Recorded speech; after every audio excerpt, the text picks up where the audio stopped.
Salve, salve, internautas! Está começando o podcast Gestão Pública 4.0.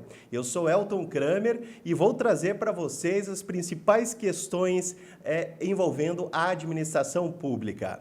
Hoje vamos bater um papo com o ex-deputado federal, ex-prefeito de Curitiba e doutor em Direito, Dr. Gustavo Frutti. Seja muito bem-vindo, professor Gustavo.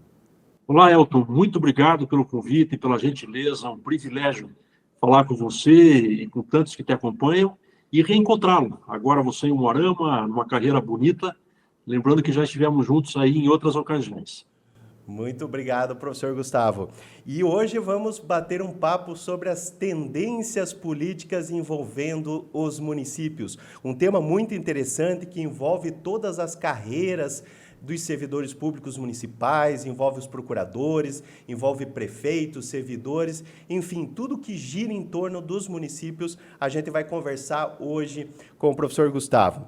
Professor Gustavo, até em outras oportunidades que a gente conversou, a gente até teve a oportunidade de fazer uma semana acadêmica lá em União da Vitória, né? Anos atrás, eu era aí até um pouquinho mais novo, era recém-formado, né? Comecei ao magistério lá em União da Vitória.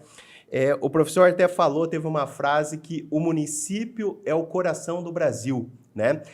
Qual a importância do município para a sociedade brasileira? É onde tudo acontece.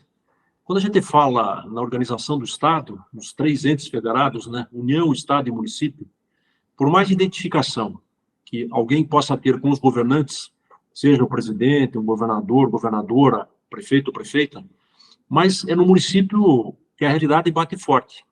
E cada vez mais, e não é só no Brasil, mas cada vez mais, os municípios vão ganhando protagonismo. Cada vez mais os municípios apontam tendência. Cada vez mais a inovação, mesmo com esse nosso modelo burocrático, ela se dá no município. E eu cito um exemplo recente que ocorreu no mundo, com a pandemia. A pandemia, por vários aspectos, foi uma tragédia. Mas reparem, passando um período aí de 2 anos, que grandes inovações, por vezes simples, vieram da realidade local. A forma de acesso ao sistema de saúde, o impacto na mobilidade. Muitas cidades, olha que interessante, apesar de não ser o nosso foco, mas muitas cidades ampliaram as calçadas, diminuíram o espaço dos veículos privados, aumentaram as áreas exclusivas para ônibus, bicicletas e, principalmente, fortaleceram os pontos de encontro e de lazer dentro do espaço urbano. Então, falo com paixão, não só por ter sido prefeito da nossa capital, mas porque o tema realmente demonstra que as grandes iniciativas estão no plano local, em diferentes setores. E aqui já acrescento uma segunda situação, que é uma realidade muito típica do modelo brasileiro, a partir da Constituição de 1988. Passados aí quase pouco mais de 30 anos, a gente vê uma mudança brutal na responsabilidade dos municípios. Tem um lado bom nisso, que a gente vai conversar, mas também tem um lado que está estrangulando e poderá levar ao colapso de alguns serviços públicos locais. Professor Gustavo, diuturnamente a gente tem escutado aí na mídia até principalmente diante de recessão econômica, quando vem as crises, uma crítica muito grande ao gasto público.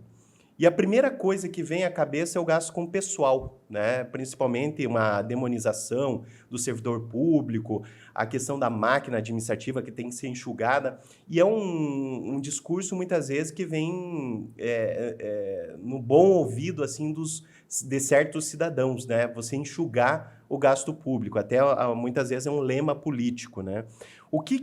Qual é a sua visão sobre isso? A questão do gasto público, o enxugamento da máquina administrativa, é um caminho viável nesse cenário aí para os municípios? Não, e muito menos se for sem critério. Eu defendo, eu acho que é um princípio que quase todos são favoráveis, é a tendência cada vez maior da profissionalização do serviço público. Mas em qualquer lugar é necessário um tripé. Primeiro, permanente capacitação e qualificação. Segundo, no mesmo nível, mas o outro item, plano de cargos e salários. Não tem como, sem pensar em carreiras, incentivem alguém a permanecer na sua vida, ou um período de 20, 30 anos, se não tiver plano de cargos e salários. O terceiro, evidentemente, infraestrutura. Eu separei um dado, eu não peguei nenhum dado do Paraná, mas se a gente analisar o que aconteceu nos municípios até um pouco antes da pandemia, 2018, 2019, regra geral, quase todos os municípios viviam com déficit. Até porque houve um aumento de pressão por serviço local, seja na educação, na saúde, na segurança, questões ambientais, assistência social, que são os temas que mais absorvem o orçamento. Com a pandemia, aconteceu algo que jamais, eu acho que alguém imaginou. E esses dados mostram o seguinte: os dados até o ano passado, e estamos esperando agora os dados do IBGE, pela primeira vez na história recente, os estados, o Distrito Federal e os 650 municípios analisados tiveram um superávit nas suas contas. Duas grandes razões. Veja que isso aconteceu na pandemia. A primeira, houve um saldo positivo com o aumento da receita. É algo até contraditório, porque a pandemia, até no primeiro momento, fez com que todo mundo praticamente parasse a atividade produtiva. Mas houve um incremento na receita, em todos os níveis. No caso dos municípios, é bom lembrar, e foi votado no Congresso, houve um aumento expressivo do FPM, um aumento da alíquota, houve um aumento expressivo do Fundeb, e houve, além do aumento expressivo do SUS para os municípios, o auxílio emergencial. Então, isso permitiu um aporte de recursos nos municípios muito expressivo. Mas o outro dado é que houve uma diminuição expressiva nas despesas. Essa diminuição, ela teve um impacto enorme nesse período. E qual foi o grande fator que gerou a diminuição da despesa? Servidor. Por quase 5 anos não houve reajuste, praticamente não houve concurso e praticamente não houve contratação. Eu faço um parênteses aqui, porque nós podemos trabalhar de forma também positiva a questão da terceirização, mas esse é um assunto também para a gente poder conversar. Mas o que aconteceu nesse período? E aí é bom para a reflexão. Nas pesquisas, eu tenho várias pesquisas de avaliação, o serviço público gerou uma imagem, num determinado momento, negativa, que atinge o servidor público. E por isso que foi um momento em que se permitiu também esse tipo de atitude, porque não houve reação da sociedade.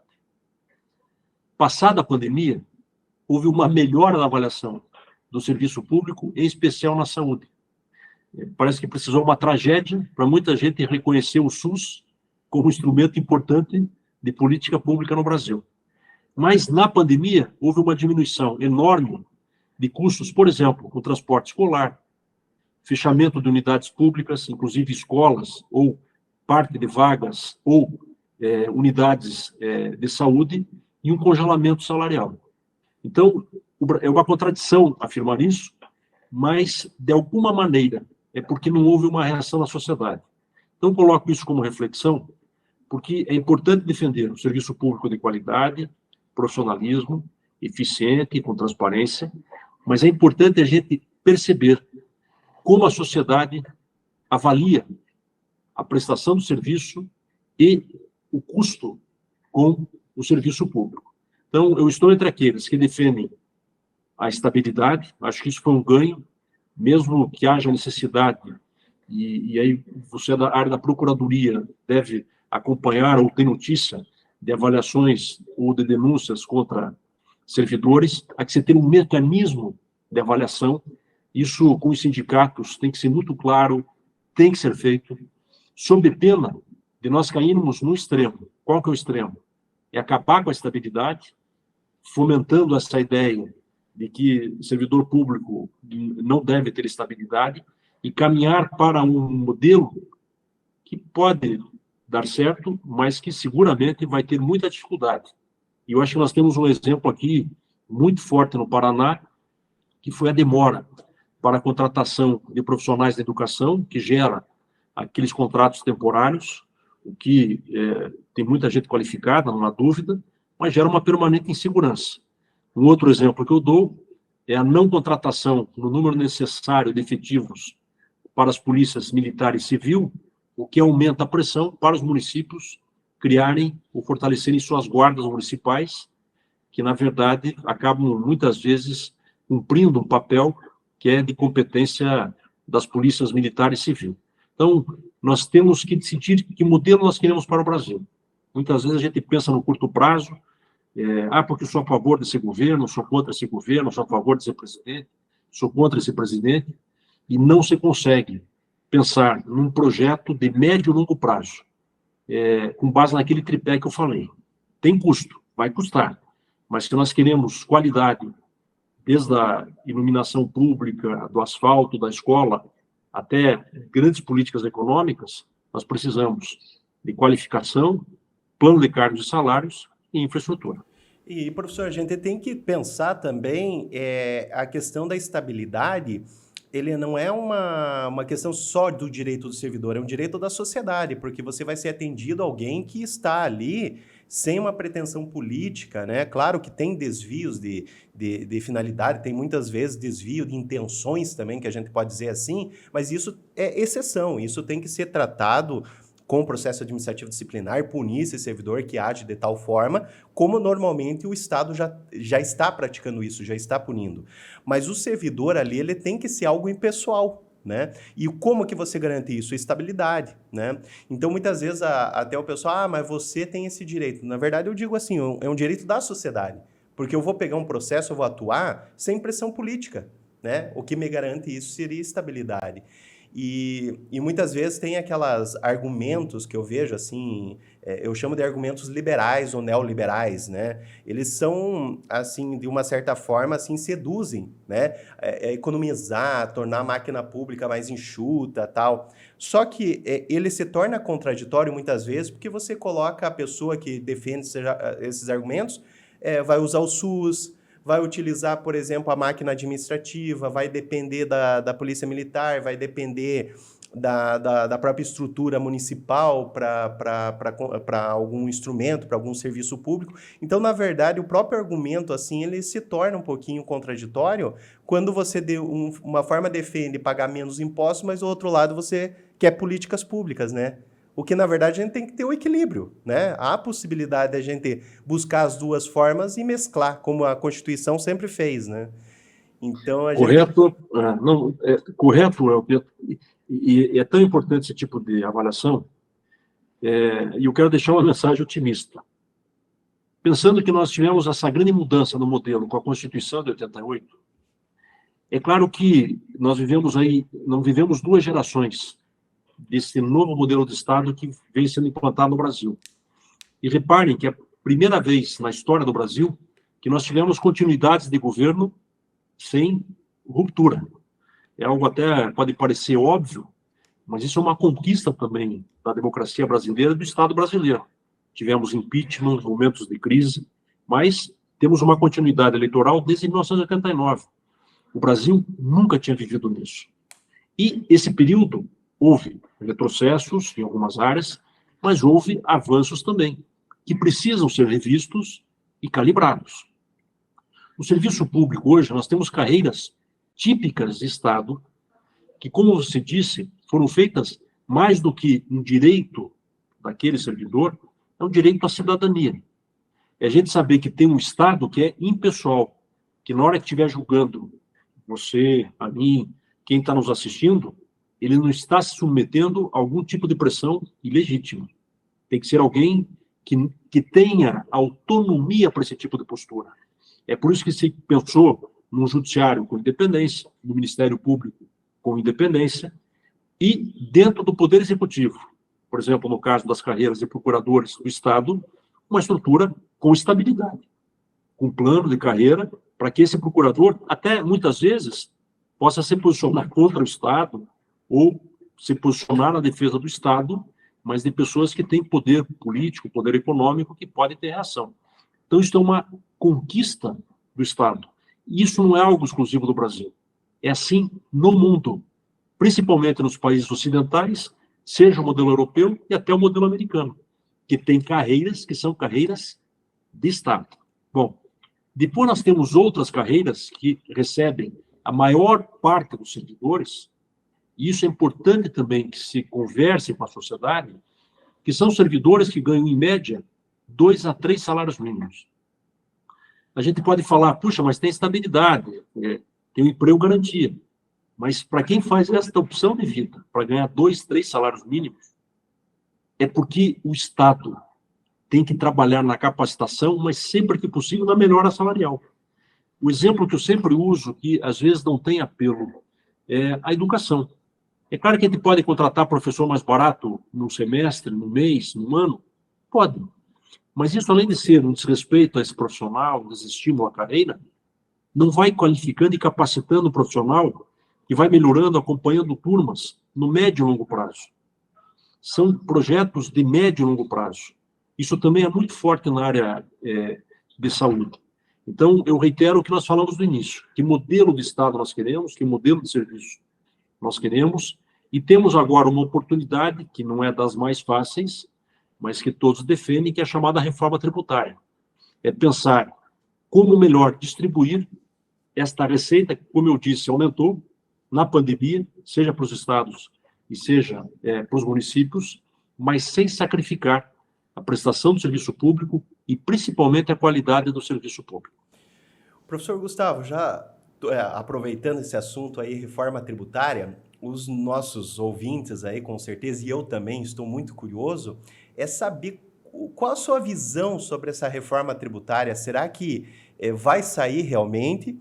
E se vai sair, será que vai sair da forma que está sendo proposta? Porque nós temos duas propostas, né? A PEC 48 e a PEC 110.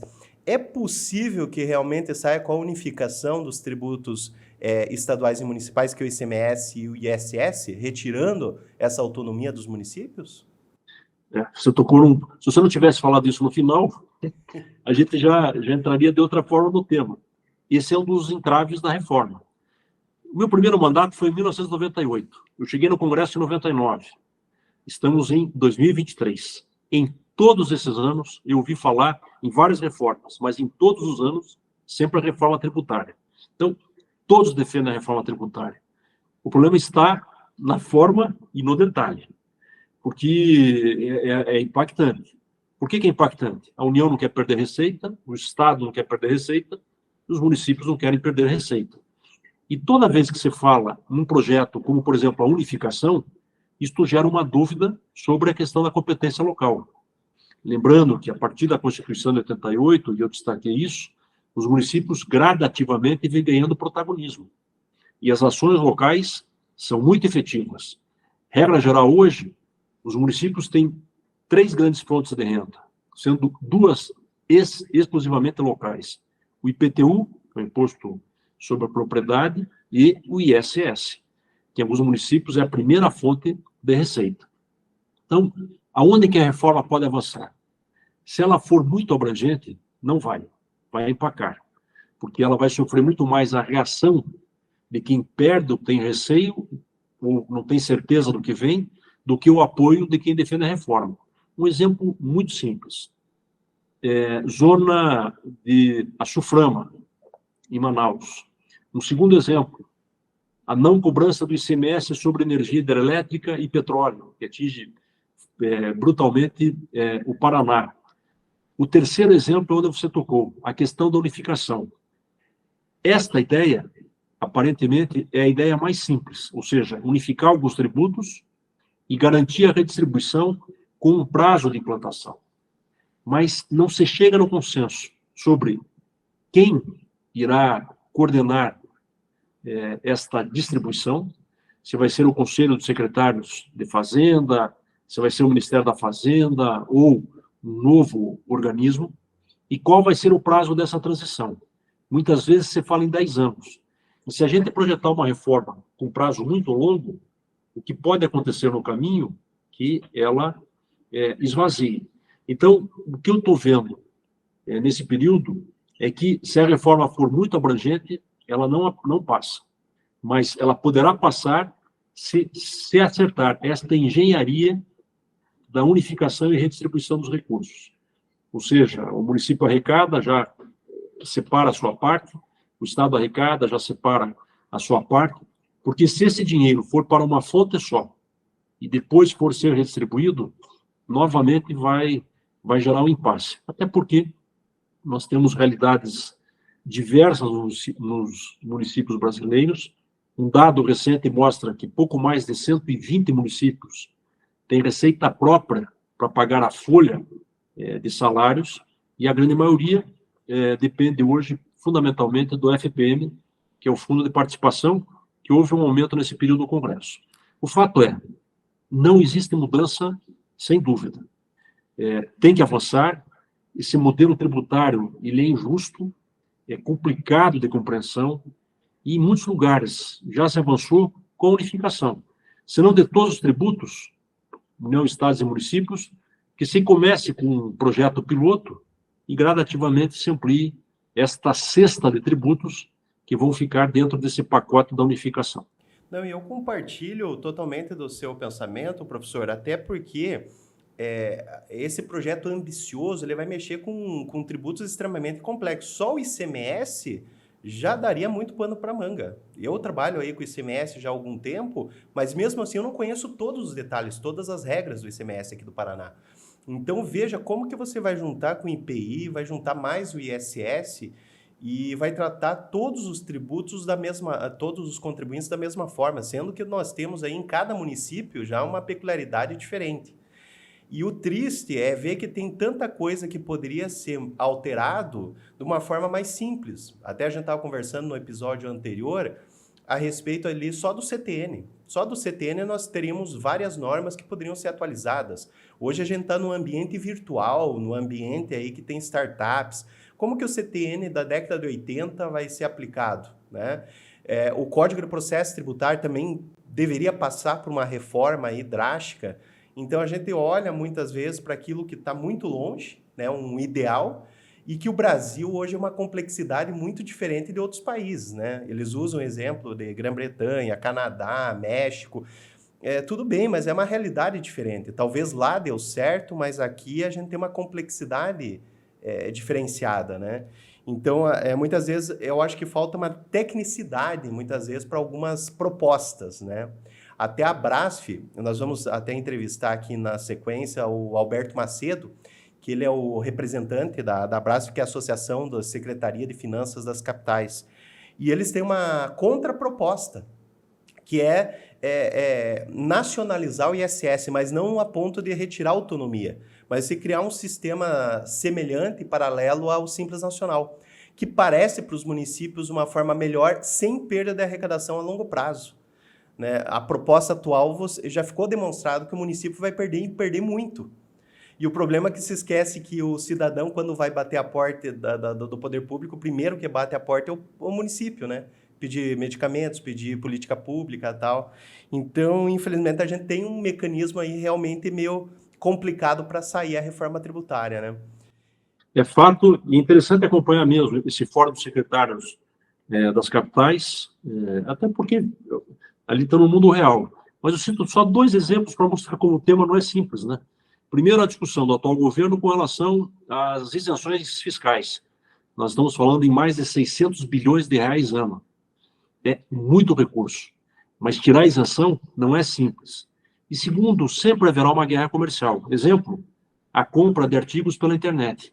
Há uma isenção no valor até $50, mas todos devem estar acompanhando, principalmente quem usa esse canal de compra, a discussão da indústria nacional, que justamente defende um novo pacto para se reindustrializar, mas também o interesse do consumidor de ter acesso a produtos no mundo com um custo mais baixo, e um dos fatores é o não pagamento de tributo. Então, toda vez que a gente está lá num aplicativo comprando uma mercadoria com valor até $50, ou seja, R$ 260, não se paga imposto. É muitos interesses em jogo, né, professor? Não é uma coisa fácil de alterar. E, professor, aproveitando esse momento até, o que sai normalmente na mídia é notícia ruim sobre município e estados. O professor tem como explanar alguma situação de boas práticas, tanto de tributárias quanto de políticas públicas, a respeito de municípios, principalmente? Já que o professor trabalhou tanto no cenário do legislativo quanto do executivo. O que poderia compartilhar, principalmente com pequenos municípios, né? Que a maioria dos nossos ouvintes são de pequenos municípios, que poderia ser um exemplo para eles? Não tem uma fórmula. Assim, a gente fala muito o que vem no futuro. É uma realidade no mundo, e no Brasil não é diferente, que grandes cidades, em especial as capitais, têm um poder de atração estrutural que é desigual. Isso não é algo exclusivo do Paraná, de um município do Paraná ou do Brasil. É assim no mundo. E nós vemos uma tendência de concentração em grandes espaços urbanos. Vantagem, a diversidade de oferta de oportunidades e serviços, mas a desvantagem é um custo, principalmente do território, de moradia, de vida, que cada vez aumenta mais. O que a gente verifica em muitos lugares é uma tendência chamada especialidade do município, na descoberta da vocação e do arranjo produtivo local, seja através de iniciativas locais com o setor privado, ou seja através de consórcios, na busca de projetos novos, de inovação. Alguns dão certo, alguns com o tempo mostram que são viáveis. Eu tenho acompanhado um pouco à distância o projeto de um Porto Seco também na região de Umuarama, novas áreas de zonas exclusivas de exportação. Ontem, eu estive no município, essa semana, para não ficar tão factual, chamado Piem, onde tem um grupo de maiores produtores de viveiros de mudas do Paraná, vizinho a Piem, Quitandinha, acharam a vocação com chá de camomila. Há poucos dias houve no Canadá a maior feira, uma das maiores feiras do mundo da alimentação, representada por um grupo de Paranavaí na área de sucos, que é algo que cresce exponencialmente, com o pessoal do litoral, com bala de banana. Então, assim, na questão fiscal, é criar um ambiente favorável para o investimento. Tem muita gente empreendedora, mas algo que nós fizemos na prefeitura é tentar inverter um pouco a lógica, que, regra geral, parte-se com essa burocracia de que quem procura o poder público para o investimento, às vezes está de má fé, quando, na verdade, nós temos que encará-lo como uma iniciativa de boa fé, facilitando a burocracia para a concessão de alvará de funcionamento, tendo clareza nas áreas que podem ter ocupação. Em muitos casos, trabalhar com incentivo fiscal, e eu vou além. E nós fizemos isso com a agência Curitiba, com o poder de compra do município. É claro, nós estamos falando, no primeiro momento, de pequenos e médios investidores. É evidente que o grande investidor, quando ele olha, por exemplo, vou fazer um investimento no Brasil, para ele não fará diferença se será a cidade X ou outra a 1.000 quilômetros. Para ele fará diferença o seguinte: olha, eu estou analisando o noroeste do Paraná. Tem infraestrutura? Tem. Tem habitação? Tem. Tem escolas? Tem. Tem mão de obra qualificada? Tem. Tem acesso ao mercado consumidor, ao mercado produtor? Tem. Então, ao poder público local, é justamente identificar esses espaços, essas áreas, e aí trabalhar com os instrumentos existentes, ou com o poder de compra, ou com a realidade fiscal, para ter um ambiente favorável de investimento. E, na relação com o cidadão, conversa franca e transparência. Ou seja, se haverá cobrança de tributos, igual, tratamento igual a todos, porque se começa a criar muita exceção, isto, evidentemente, que gera uma impressão muito ruim do morador. Até, professor, eu estava conversando dias atrás com um empresário, até para ver o pensamento do empresário, muitas vezes, para investir, aonde montar empresas e tal. O que me surpreendeu, que muitas vezes você pensa assim, o empresário, o agricultor é só... pensa no lucro, tal, né? Que de certa forma é o objetivo comercial, né? Ninguém monta um comércio para não ter lucro. Mas ele me falou alguma coisa que hoje é uma tendência das empresas também de um dos elementos a ser levado em conta, além do acesso, além da questão urbanística, aeroporto, logística, incentivos também do município e tal, é a questão da sustentabilidade. Você vê, por exemplo, localidades que tenha a qualidade de vida, que tenha políticas públicas, porque uma grande dificuldade, por exemplo, de empresas de tecnologia, está lá e você atrair profissionais. Então, por exemplo, grande parte dos profissionais que eles acabam atraindo é aquele profissional que quer sair de grandes centros como São Paulo, Rio de Janeiro e morar no interior. Então, há um atrativo a mais que os municípios pequenos poderiam trabalhar. Dizer, ó, eu não tenho grandes prestadores de serviço, mas eu tenho o aeroporto, tenho o aeroporto próximo, rodovias boas e tenho qualidade de vida, né? Bons hospitais, bons médicos, bons psicólogos e é possível, então, atrair bons profissionais e, consequentemente, boas empresas também para essa região, né?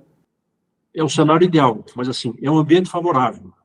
E não tem um projeto só que vai criar esse ambiente favorável. A gente pode comparar desde o Vale do Silício, na Califórnia, comparar o que foi feito em Barcelona, comparar o que foi feito em Xangai, mas em todos, sem exceção, aporte expressivo dos governos de infraestrutura, principalmente dos governos centrais. E o Paraná tem uma vantagem ao longo de décadas.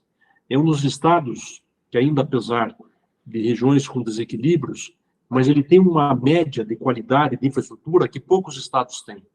Então, é difícil você dizer hoje, a gente afirmar, qual é a melhor região do estado para se viver o que tem a qualidade de vida. A gente pode apontar algumas regiões que não chegaram nesse patamar. Mas hoje o Paraná é um estado, os seus principais centros, se a gente pegar as 20 maiores cidades do estado, tem um poder de radiação, de infraestrutura e de atrativo que poucos estados brasileiros dispõem. Muitos prefeitos e secretários, eles criticam as normas que limitam os gastos públicos, como, por exemplo, a Lei de Responsabilidade Fiscal. Outra questão, a vinculação de receitas públicas, que é o grande debate que se faz, né, hoje, até o arcabouço fiscal, que é um grande debate federal. Na verdade, essas leis e normas financeiras são as vilãs das políticas públicas? Eu até preparei aqui, é claro que eu faço isso, é um trabalho, eu publiquei um livro ano passado chamado Travessia, eu trato um pouco disso, mas eu estou procurando nesse período, fora assim, da atividade pública, fora daquele tiroteio diário, um pouco mais de reflexão, amadurecimento para esse tipo de avaliação. Então, se a gente pegar a nova etapa de desenvolvimento dos municípios, o que ocorreu nos últimos anos? Aumento da presença da União no apoio a políticas públicas, positivo. Descentralização das ações e do protagonismo municipal, positivo. Aumento da responsabilidade no controle de recursos, muito positivo. Houve uma evolução normativa, novas regulamentações, exemplo, o Estatuto das Cidades, agora a gente está com a Política Nacional de Cidades Inteligentes, a compreensão do papel do município através dos consórcios e esta visão de outras áreas, seja na política de mobilidade e na política de resíduos sólidos. Então, houve uma melhora nesse arcabouço. Quais são os desafios e que a gente tem que ficar atento para não entrar naquele colapso que eu me referi no início? Há pouco mais de 30 anos, um município, mesmo Moarama, ou Curitiba, tinha por preocupação um tripé. Qual que era o tripé? Zonamento, mobilidade e transporte. São temas da maior importância em qualquer planejamento das cidades. Mas a gente dá um salto nesses últimos 30 anos, e hoje, além desses três temas, que exigem muito planejamento, energia e gastos e orçamento, nós entramos numa realidade que não tem comparação no mundo. Por quê? Os municípios cada vez mais são responsáveis, além desses três temas, pela educação básica e fundamental, pela atenção básica na saúde, pela assistência social, que até pelos recursos que são vinculantes ou vinculados, acaba absorvendo, por vezes, metade do orçamento do município. Cada vez mais as cidades são cobradas pela segurança, seja em políticas públicas, como de iluminação, mas na criação das guardas municipais, isso tudo envolve custo de investimento. Cada vez mais o município tem que cuidar de questões ambientais, projetos de desenvolvimento econômico, mas sem a devida contrapartida. E o que aconteceu nesse período? Regra geral, os municípios se endividaram e geram déficit. Quando tinha crescimento econômico, isso passava meio despercebido. Constrói um prédio aqui, constrói um prédio ali. E hoje o grande problema não é a construção mais de equipamento novo, é a manutenção. Um exemplo, uma escola que custe, vamos supor, 3 milhões de reais, uma escola pequena e média, é o custo anual de manutenção. Uma unidade de saúde também pequena, que custe 3 a 4 milhões de reais, é o custo anual de manutenção. Então, o grande desafio é como manter a estrutura existente. E, nesse período, os municípios foram tendo que construir escola, unidade de saúde, uma praça custa, um parque custa, a iluminação pública, a infraestrutura custa, mesmo recebendo na taxa de iluminação. Então, os municípios, num crescimento, gastaram. Daí começaram a vir as recessões, os períodos de recessão, de contração. Aí, essa dificuldade é exposta, porque o gasto aumentou, só que a receita caiu. Então, o que foi feito nesse período? Primeiro, a lei de responsabilidade fiscal. Ela veio para acabar com isso. Para acabar, por exemplo, com o que era comum, na antecipação de receita no último ano de governo.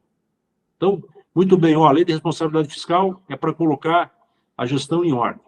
Segundo, teto de gastos. Também com argumentos muito favoráveis. Mas o que nós vimos com o tempo, à exceção desse período da pandemia? As despesas são contínuas.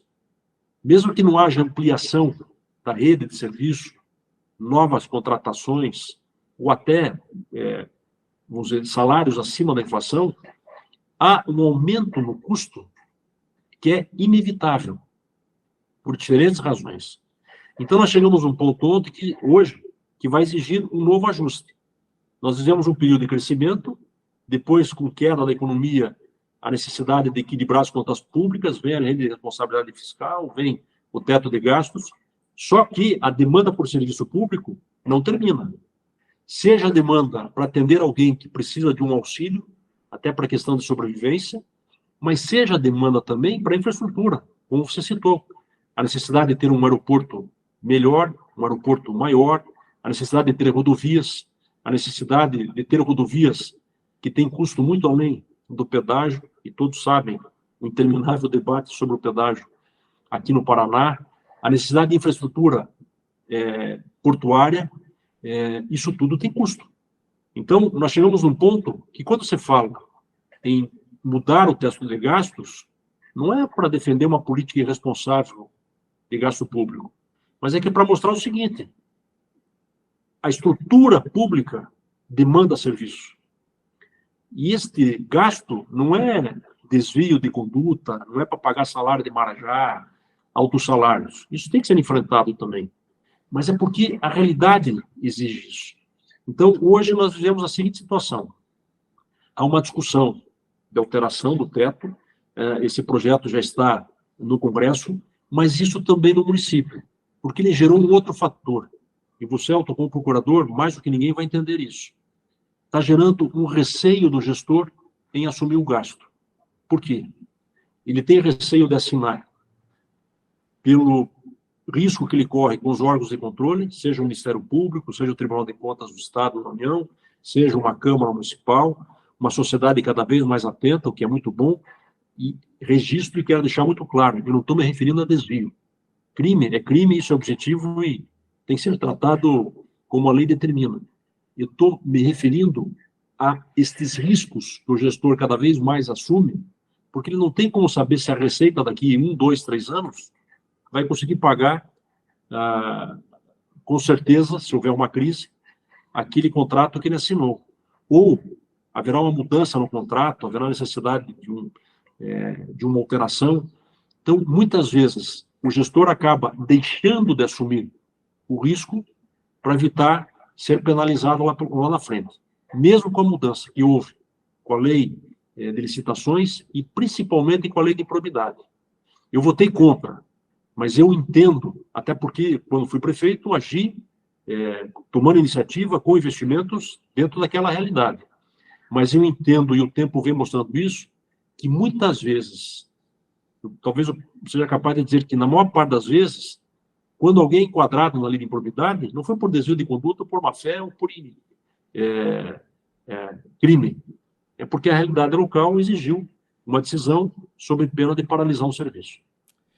E, professor, como falar nessa realidade, dentro dessas limitações orçamentárias, nas chamadas Smart Cities, né, que são as cidades inteligentes? Curitiba foi enquadrada, né, como uma Smart City. O que a gente deve falar dessa nova realidade, aí, principalmente para os pequenos municípios? Ó, isso é transformador mesmo para pequenos municípios. Exemplo, melhora na gestão do serviço público, é o chamado governo eletrônico, seja no atendimento ao cidadão, ou seja também nos protocolos internos. Hoje, cada vez mais os municípios não vão trabalhar com papel. Cada vez mais, através de um aplicativo, a pessoa tem acesso à agenda da unidade de saúde, à vaga, a um pedido de licença. Então, quem não se adequar a essa realidade será atropelado. Segundo, cada vez mais é uma área que tende a enriquecer em todos os sentidos a vida local, seja na qualificação de mão de obra. É muito difícil imaginar hoje as novas gerações que não estejam sendo educadas, se não por bem, mas na realidade da vida, pelo mundo digital. Isto gera uma mudança de postura e na relação com o poder público, é tudo muito mais rápido, seja em termos de comunicação do poder público, mas seja no grau de exigência da cidadania, que será cada vez maior, e a gente tem que aprender com isso. O que se tratava, às vezes, com o tempo, não, isso aqui se resolve em uma semana, um mês. Hoje, se não houver uma resposta rápida, isso, evidentemente, que pode fugir ao controle, mas principalmente em termos de ganho econômico. Nós estamos por uma mudança muito grande, a chamada quarta revolução tecnológica, que vai significar o desaparecimento de algumas profissões e a necessidade de qualificação em outras áreas. Exemplo, a agricultura. Lembrem que a agricultura, muitas vezes, durante muitos anos, era atividade braçal, claro que exigia conhecimento, mas fundamentalmente uma atividade braçal. Hoje, é um dos setores que mais exigem qualificação, capacitação, e quem puder ter acesso à tecnologia sabe da transformação que isto representa. Então, quando a gente fala em cidade inteligente, é claro que, fundamentalmente, é uma cidade para as pessoas. É uma cidade que seja acolhedora e que melhore a qualidade de vida daquelas pessoas. Mas quando a gente fala em cidade inteligente, é um passo a mais em se criar uma infraestrutura, um ambiente favorável ao investimento e uma melhora na prestação do serviço, desde o controle de um semáforo, desde o controle de uma lâmpada da iluminação pública. É possível trabalhar com alteração na iluminação, com ganho de custo, no controle dos sistemas internos e na relação com o usuário, o que tende a diminuir determinados gastos de intermediação e concentrar na qualidade de vida. Então, isso é uma realidade mundial. Algumas cidades já estão além. Em Barcelona, eu já vi estudos de implantação de tecnologia do 6G e 7G, que é um mundo tão distante para a gente. O 5G ainda o 4G ainda é na telefonia, mas hoje é muito difícil uma pessoa com um celular, que não tem um celular. E, no futuro, a gente não vai precisar da intermediação de provedor, nem talvez de determinadas redes. Se um dia a gente chegar com uma tecnologia com essa qualidade, como se promete com o 6G e com o 7G. E a gente tem que se preparar cada vez mais para isso, inclusive na política. Eu vejo pro bem e pro mal. Pro mal é este jogo de lacração, né? E fica se buscando só seguidores nas redes sociais. Mas pro bem é porque há que se qualificar cada vez mais a postura na vida pública. O professor até comentou em Barcelona, eu lembro de um episódio que você colocava o lixo, eles tinham um posto de coleta, ele já ia para um canal, né, tinha um encanamento, já ia para o local correto, ele não ficava ali depositado naquele local da coleta, né? Eles fizeram isso na década de 90 para a Vila Olímpica e hoje estão expandindo para outras regiões da cidade. E olha um detalhe que é preciso a gente refletir. Grandes cidades do mundo estão acabando com a coleta residencial. Isto já é um luxo em muitos lugares.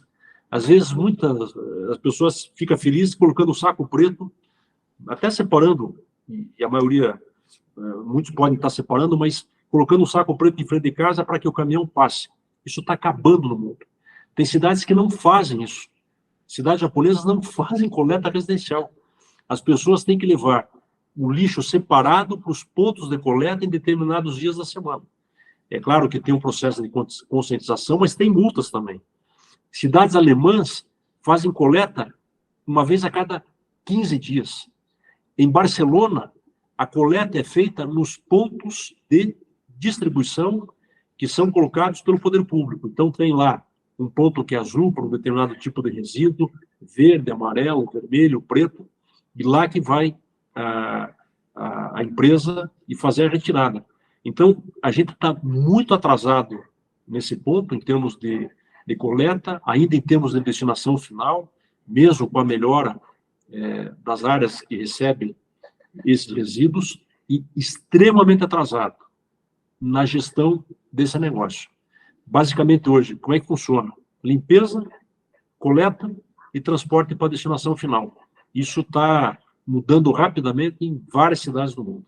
Tem até um filósofo que falou, acho que o nome dele é Francis Fukuyama, ele falava que quem não investe na tecnologia vai ficar para trás. E é uma situação, uma realidade hoje para o poder público. Eu vejo na própria procuradoria, a gente mexe direto com processos judiciais que hoje são eletrônicos, o poder judiciário investe em robôs.